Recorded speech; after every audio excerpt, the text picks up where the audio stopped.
Halo, assalamualaikum warahmatullahi wabarakatuh. Selamat pagi para pecinta anggrek. Jumpa lagi di channel Taman Orsidase. Kali ini saya berkesempatan untuk berkunjung di kebunnya Mas Dedek atau kita kenal dengan Dedek Orsid Nurseri di Kota Batu. Dalam video kali ini saya akan memberikan beberapa tips dan gambaran menarik mengenai bagaimana cara menanam anggrek yang sudah diterapkan di Dedek Orsid Nurseri ini. Yang jelas Anda harus menyimaknya sampai selesai biar nanti bisa diterapkan di rumah masing-masing. Oke, jangan lupa like, comment, share, dan subscribe ya. Langsung saja kita ulas videonya. Let's go.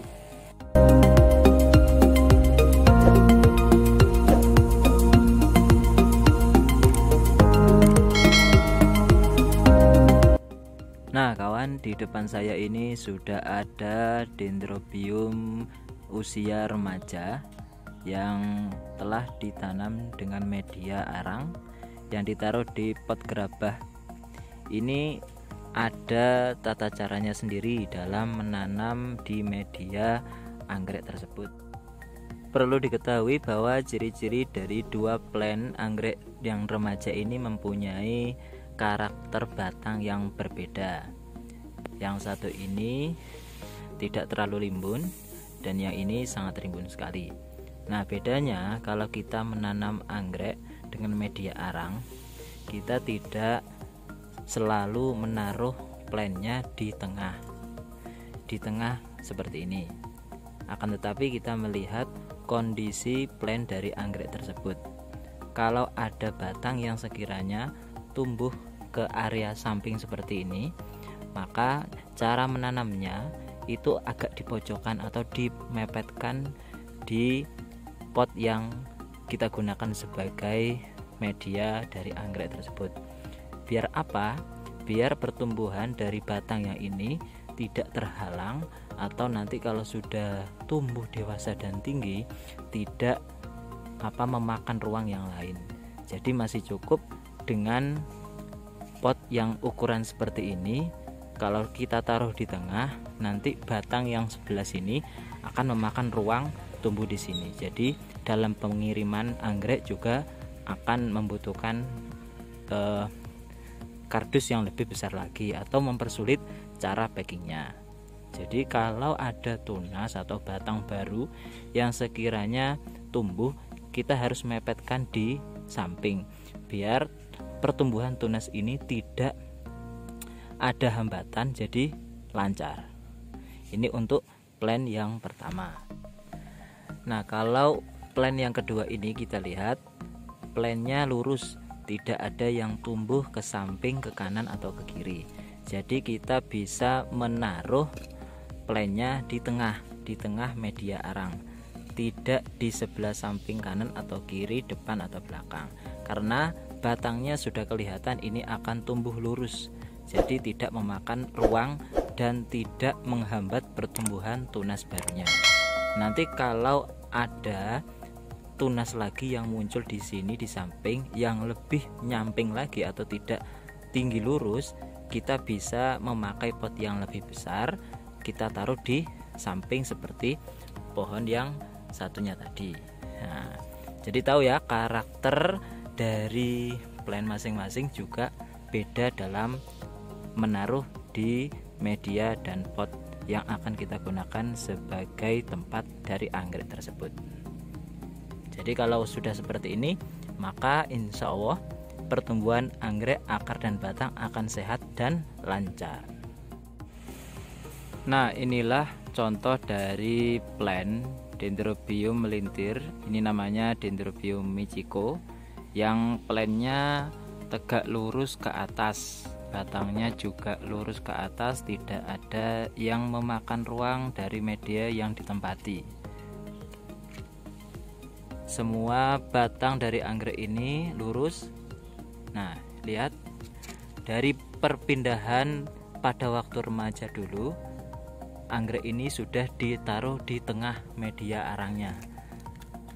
Nah, seperti ini. Jadi kalau sudah tumbuh dewasa, dipindah ke pot yang lebih besar lagi dan ditaruh di bagian tengah dari media arangnya, maka dia akan tumbuh subur, tegak lurus. Nah, seperti ini jadinya. Jadi kebanyakan ada beberapa orang yang tanya, bagaimana kok plantnya bisa tumbuh tegak lurus seperti ini? Itu ya seperti ini. Jadi proses penaruhan di media juga harus diperhatikan secara sesama. Jadi gitu ya, tips dari saya bagaimana tata cara menaruh anggrek di media tanamnya.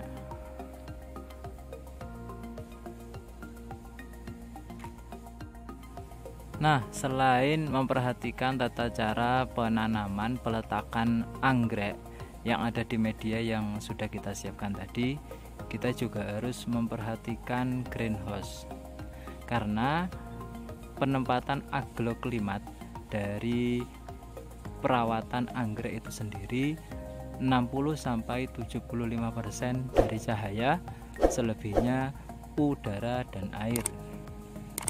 Kita perhatikan greenhouse yang ada di DD Orchid Nursery Batu ini, semuanya pakai UV dan hanya sebagian kecil yang memakai paranet. Jadi suhu yang ada di sini sangat hangat dan pas sekali untuk pertumbuhan anggrek itu sendiri. Inilah gambaran dari greenhouse yang ada di DD Orchid Nursery. Greenhouse-nya penuh dengan UV, hanya beberapa yang menggunakan paranet. Jadi suhu di sini memang benar-benar hangat dan cocok untuk pertumbuhan anggrek itu sendiri. Nah, lihat di situ ada anggrek besar yang tumbuh sampai menjulang tinggi seperti itu, karena sebagaimana biasa dan dasarnya dari tanaman itu sendiri mencari cahaya. Jadi anggrek itu juga mencari cahaya, di mana sumbernya dia akan mengikuti ke arah cahaya itu. Jadi perlu diperhatikan greenhouse yang mau kita gunakan untuk membuat lingkungan dan kondisi pertumbuhan anggrek biar sehat dan subur. Kita harus menggunakan aturan-aturan yang seperti saya sebutkan tadi. Oke kawan, itu tadi beberapa tips bagaimana tata cara merawat anggrek dan menciptakan lingkungan yang sesuai yang dibutuhkan oleh anggrek itu sendiri. Semoga anggrek-anggrek kita semua sehat, subur, dan tentunya mendapatkan hasil bunga yang kita idamkan bersama-sama. Oke, jangan lupa like, comment, share, dan subscribe biar tidak ketinggalan info-info menarik di dunia anggrek. Terima kasih. Assalamualaikum warahmatullahi wabarakatuh.